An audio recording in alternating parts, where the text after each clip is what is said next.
Hi, it's me, Hooper. Can you guess where I am today? Where is he going?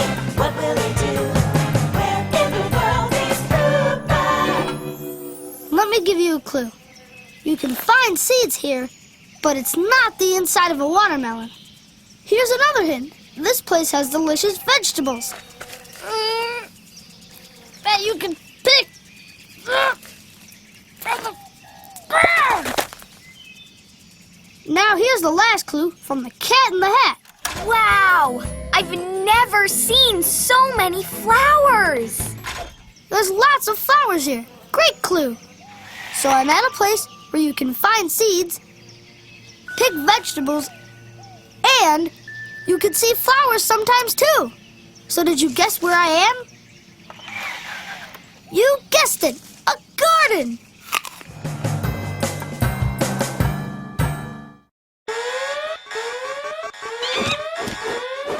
Can you get the door, Huggy? Who ordered Chinese? It's a web address. Let's try it out. Go to PBSKidsGo.org and watch what you want when you want. Watch something new, something short, or a full episode. Dance, baby, dance. And you can even play games with the videos. Yeah! PBSKidsGo.org. Has anyone seen my Chinese food? WordWorld, friends are always around to help. I'm scared. Of what? School. It's okay, Shark. We go to school to learn. WordWorld, weekdays on PBS Kids or watch anytime you want at pbskids.org. PBS Kids Go is going to take you deep into the world of Cyberchase, where you can join the Cyber Squad. Come on, guys. Jackie. How cool is that? Matt. Let's do it. Inez. We better check it out. And Ditch. Never fear, the Ditch is here. Help the Cyber Squad protect cyberspace. I think I have a plan. We'll help. On Cyberchase. Only on PBS Kids Go. At PBS Kids, you'll meet friends with wings. Wait for me. Sharp teeth. And an appetite. What do Tyrannosaurs like to eat? Me. Watch Dinosaur Train on PBS Kids and at pbskids.org. Thomas and Friends, making tracks to great destinations.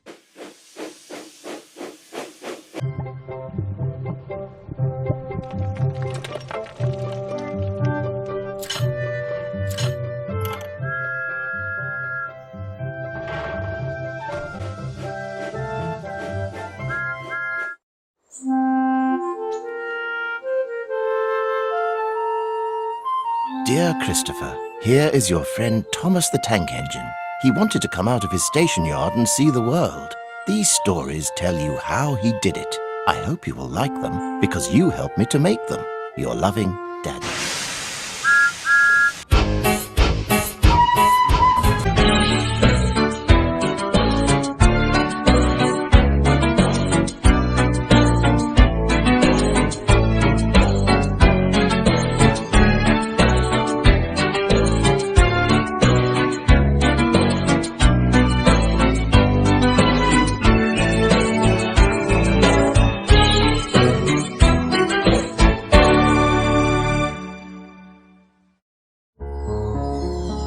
The island of Sodor is surrounded by beautiful blue sea. It has fields of green and sandy yellow beaches. There are rivers, streams, and lots of trees where the birds sing. There are windmills and a coal mine and docks where visitors to the island arrive. The island also has lots and lots of railway lines. Who's that puffing down the track?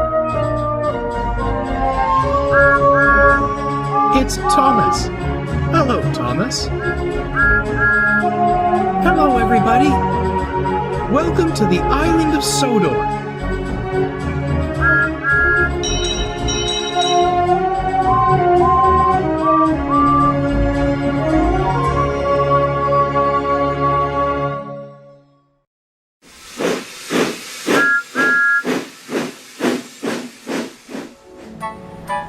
island of Sodor was in the midst of a big freeze.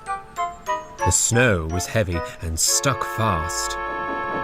The coast seemed to escape the brunt of the heavy drifts, but further inland didn't. Thomas's branch line suffered the worst.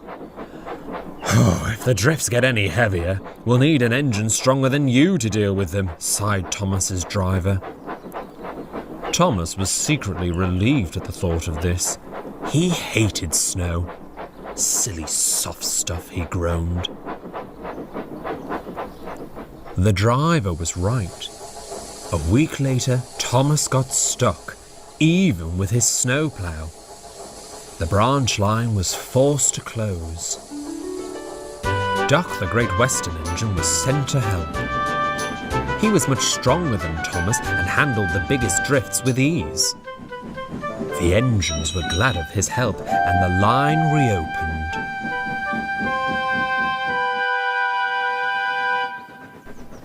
Even with Duck clearing the branch line, the local schools remained closed.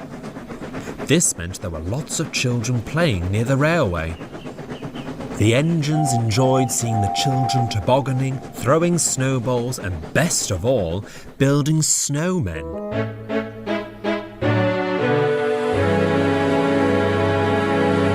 Duck arrived at the junction after clearing the line.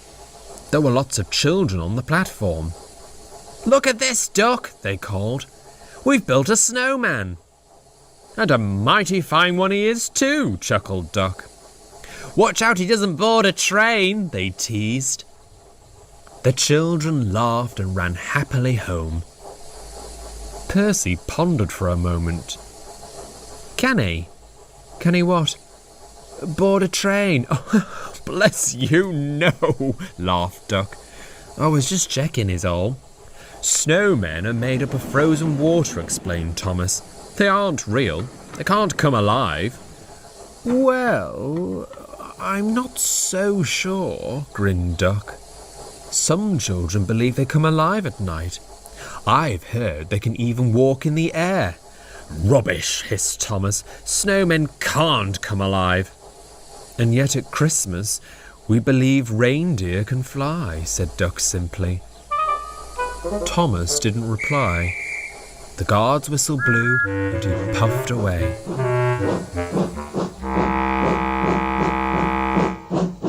Both engines and passengers enjoyed the company of the snowman at the station.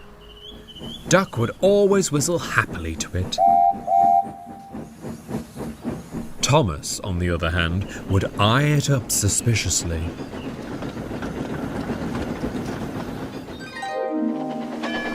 One day, Percy was scampering along hauling a small goods train. As he approached the junction, he saw a red lamp on the platform. Something must be wrong, thought Percy. I'd better stop. He did so, much to the surprise of his driver and fireman. Come on, Percy, his driver called. We're not supposed to stop here. Percy looked ahead. There was the snowman with a red lamp. Thomas arrived on the other platform. Oh, my mistake, muttered Percy nervously. But as Percy set off again, he suddenly swerved into the siding. His driver quickly applied the brakes.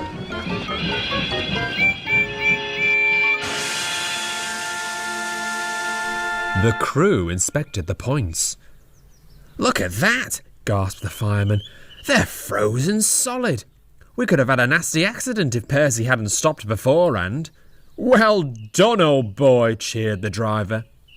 The snowman warned me, exclaimed Percy. It was all thanks to him. Nonsense, snorted Thomas. This snowman isn't alive. How could he have warned you? It was just a coincidence the lamp was next to him. The station master must have put it there. Percy wasn't so sure.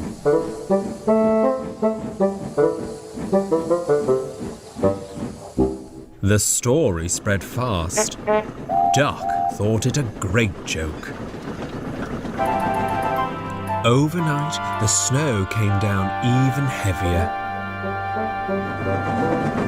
The next morning, Duck worked hard to clear the line. He was resting in the siding as Thomas was waiting impatiently for Henry's train. There was no one on the platform. "I can't be kept waiting all day. If Henry doesn't arrive in the next minute, then I'm off," huffed Thomas. Still, Henry didn't come. That's it. Thomas prepared to leave.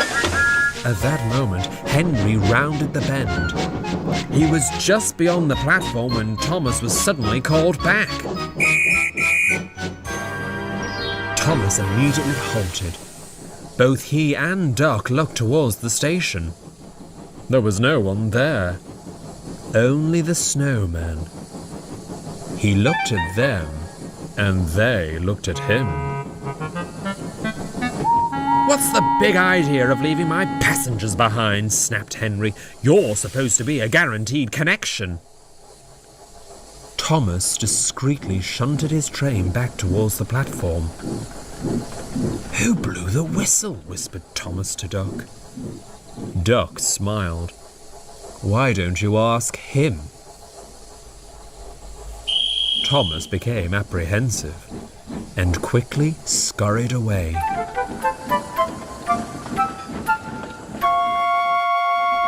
Soon the snow lightened, and Thomas could manage the drifts by himself again. Duck was to return to his own branch line. "It'll be sad when the snow melts," said Duck. "You won't have your snowy friend anymore, but I suppose, if he really wanted to, he could always board a train for colder climates." "Now that's perhaps a little too far-fetched," said Thomas. "Strange things may have happened, but he can't start walking around. That would be impossible." "Look!" cried Percy. "The Snowman's gone!" You don't think he..." Duck said nothing. He just grinned at the two engines and puffed happily away.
The island of Sodor is home to lots of Thomas's friends.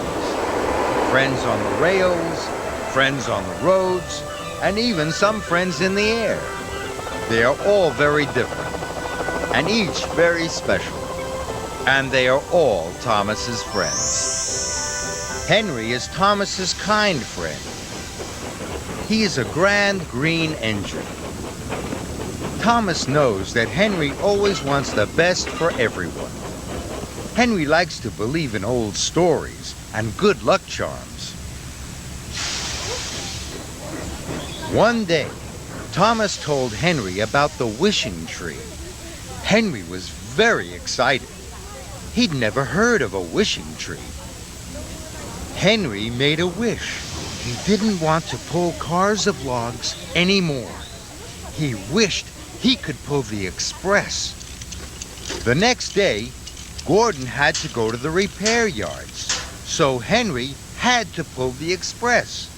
Henry's wish had come true. But pulling the express was harder than Henry thought. The passengers had a very bumpy ride. They rocked and rolled all over the passenger cars. And when Henry biffed the buffet car, cakes and cookies flew into the air. Henry didn't want to pull the express anymore. The next day, Henry saw Gordon was still in the repair yard. Gordon looked sad. He missed pulling the express. So Henry hurried quickly back to the wishing tree. He wished Gordon could be as good as new and pull the express again. Soon, Gordon was back pulling the express. Thomas could see that made Henry happy, even though Henry had caused confusion and delay. Another day, Henry had to pick up the new flagpole for the Scottish castle. But he didn't look where he was going. Henry bumped into the flatbed. The flagpole rolled onto the track, and Salty rolled over it. The new flagpole snapped in two. Sir Topham Hatt was cross. Henry had to find a new flagpole.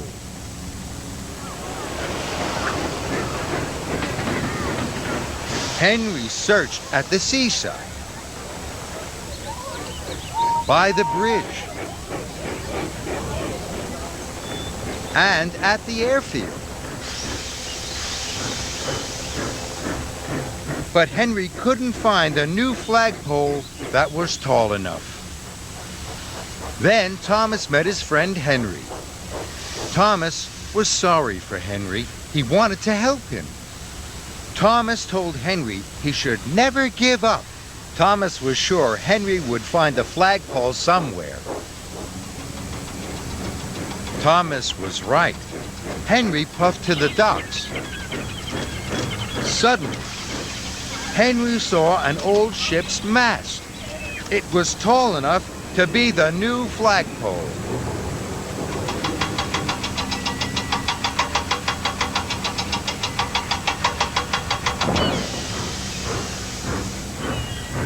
Thomas always looks out for his friend Henry. He knows that Henry always looks out for him. And that makes Thomas feel very lucky.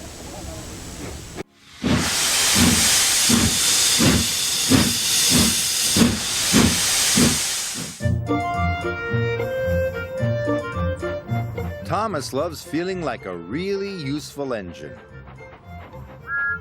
But sometimes being really useful is hard work. In wintertime, snow can fall onto the railway lines. Sometimes snow can stop Thomas in his tracks. Then Thomas has to wear his snowplow so he can finish his job on time.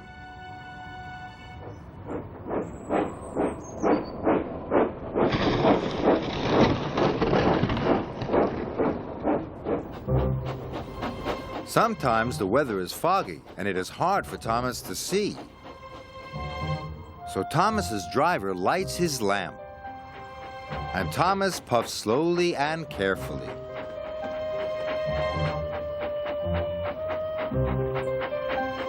He blows his whistle to warn everyone he's coming. It's hard work, but Thomas always does his best. Thomas has other hard jobs to do. Often he has to pull freight cars full of slate and coal. It's very tiring pulling them uphill. And when Thomas goes down the other side, the heavy freight cars make it hard to slow down. So Thomas has to put his brakes on all the way down. But even when the work is hard, Thomas always tries his best and gets the job done. Thomas is a really useful engine.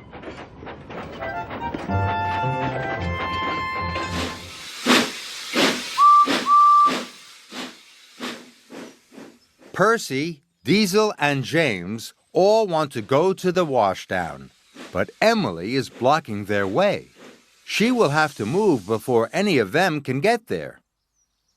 Who do you think will get to the Washdown first? Here comes James, but how will he get Emily to move?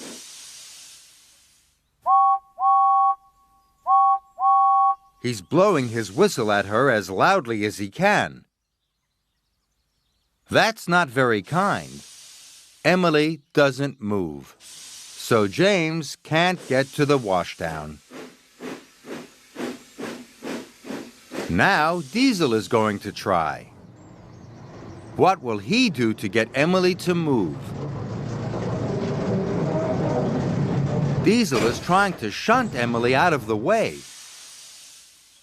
That's not very kind at all. And it isn't working. Emily has put on her brakes even harder. So Diesel can't get to the Washdown either. Here comes Percy. What do you think he will do? Percy isn't whistling or trying to shunt Emily out of the way. He's asking her kindly. Would you mind moving, please, Emily? It's worked. Emily is moving into the siding. Percy will be first to the Washdown, and all because he asked kindly.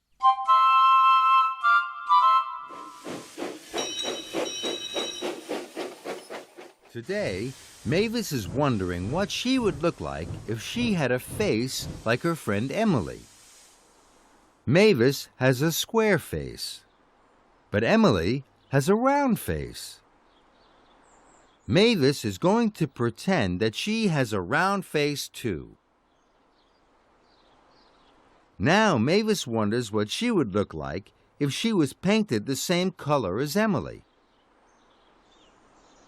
Mavis is black, but Emily is green.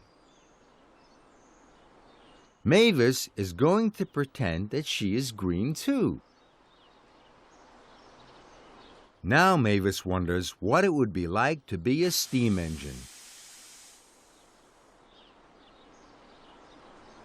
Now Mavis has a funnel and steam, just like her friend Emily.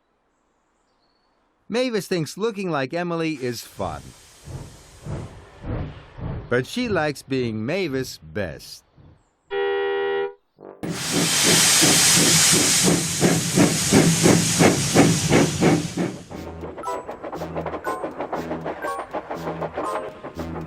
Thomas the Tank Engine was distracted. It was to be his first Christmas running his branch line. The passengers were sure he'd be full of cheer, but his whistles were anything but merry. They all concurred something was off. Annie and Clarabelle were off, too, for reasons plain to anyone. "Not again, Thomas," moaned Annie. "Must we bring him everywhere we go?" complained Clarabelle. He was Old King Cole, an ancient wagon that had bounced from railway to railway. How he came to be on Thomas's line, no one knew, or cared to find out. King bumped and creaked along, his coal dust turning the sparkling snow a deep black.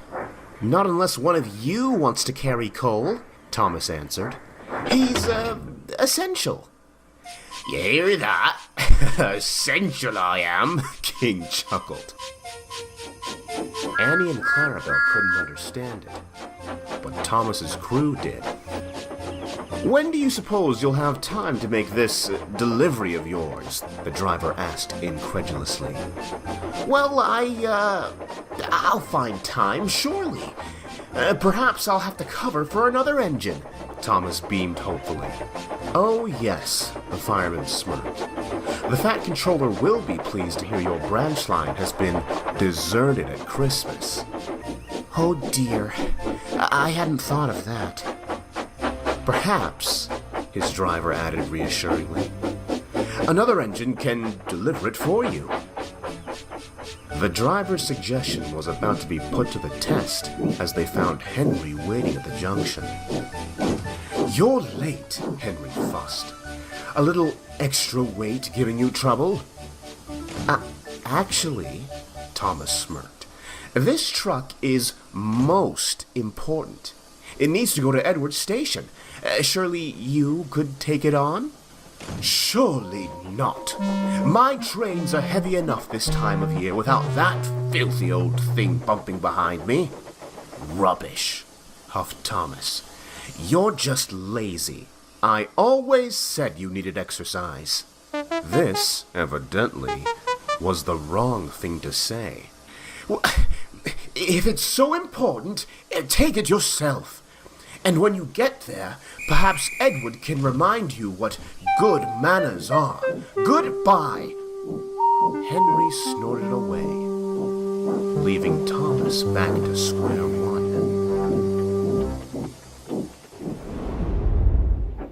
As Christmas drew nearer, Thomas's luck finding other engines didn't improve. Gordon laughed at the idea of pausing at junctions.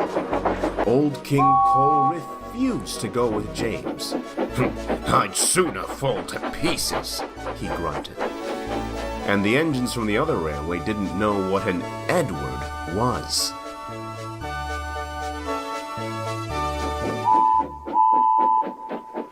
"Bother those big engines," Thomas fussed.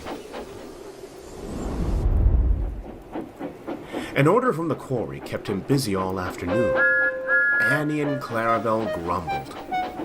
Stone trucks were one thing, but with King bumping and dragging, they were late at the junction. "Hurry now, get those trucks shunted," urged the station master. "The goods train will be here soon." "Oh, leave me out of it. Me couplings feel funny, oh," the old truck groused. This gave Thomas a cheeky idea. Right, he thought. If they won't agree to take it, I'll just make them take it. Thomas gave the trucks a fearful bump. King's coupling broke with a snap, and he creakily rolled onto the main line, blocking the near platform.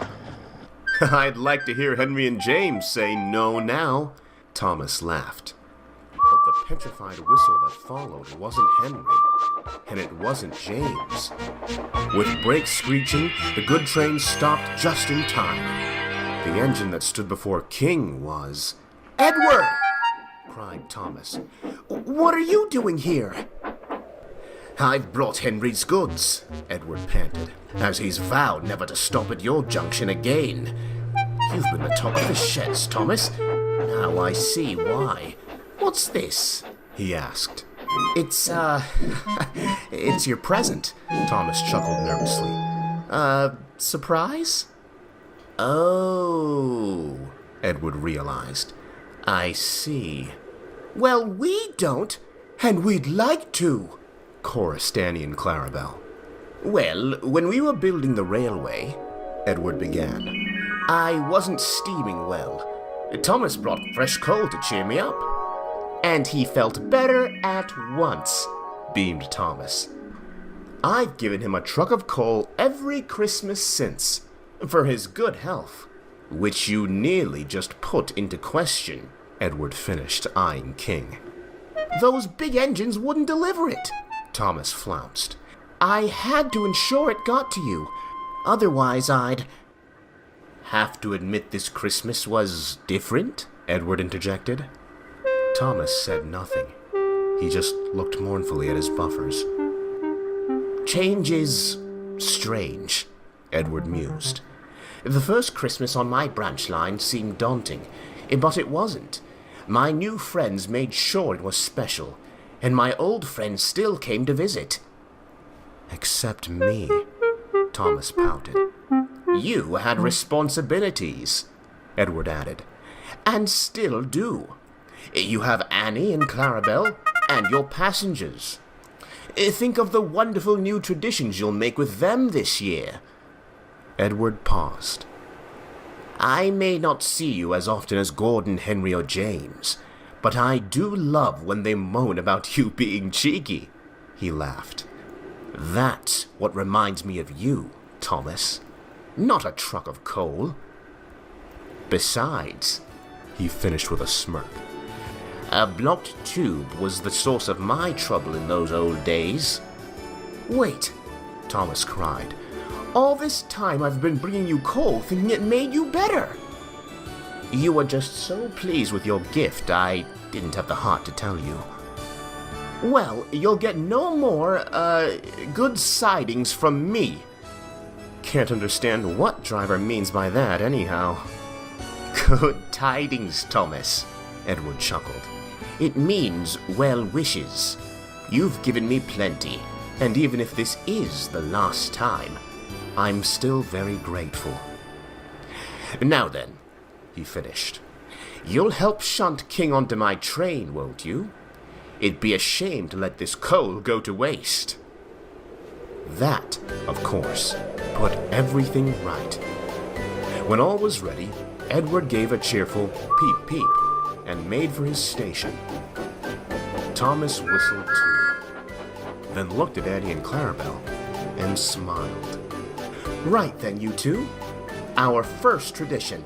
No more trips with King. Annie and Clarabelle chuckled in delight and knew they'd have a very happy first Christmas.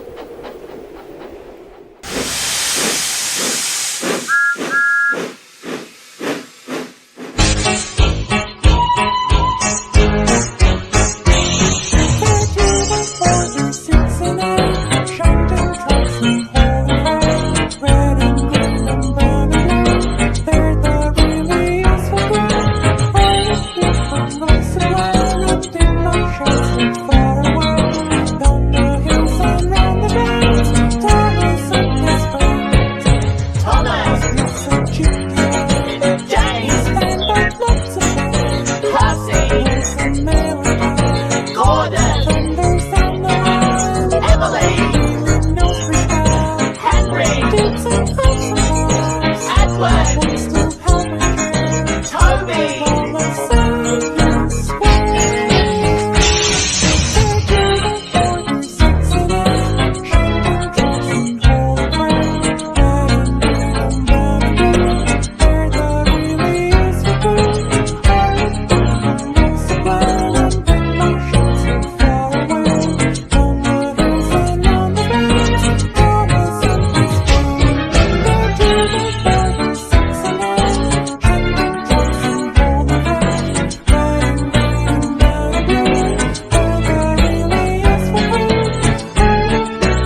PBS Kids. Something wild is coming to PBS Kids Go. Activate Creature Power Suit. Cutting-edge technology. A tech-savvy team. I am so ready to max out the creature power suit. Two brothers on a mission. Something tells me we're in real trouble. Protecting creatures of the world from danger. Wait, how do I land? Oh, sort of. Wild Kratts. Weekdays only on PBS Kids Go. Hey, you guys!